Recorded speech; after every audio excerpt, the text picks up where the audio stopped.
Britain faces a new wave of extremism. This is not the extremism of organized groups with rigid ideologies. This is the extremism of the lone wolf, radicalized online by a culture of violence. The internet, once a beacon of connection, has become a breeding ground for hate. Young people, often isolated and disaffected, are bombarded with graphic content. This desensitizes them to violence. It normalizes it. This new breed of extremist is harder to detect, harder to predict. They operate outside traditional structures, making them a nightmare for security services.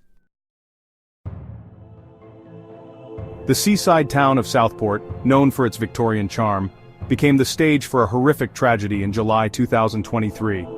Axel Rudakubana, an 18-year-old, walked into a dance class and unleashed a nightmare. 3 young girls lost their lives.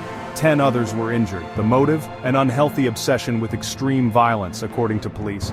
Rudakubana, it emerged, was a frequent visitor to online forums dedicated to gore and brutality. His online activity painted a disturbing picture of a mind consumed by violence.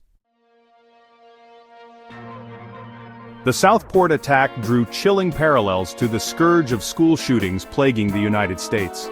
These tragedies, often carried out by young men, share a common thread: exposure to online violence. The perpetrators often immerse themselves in a digital world of hate and violence. This constant exposure desensitizes them, blurring the lines between the virtual and the real. They become detached from the human cost of their actions.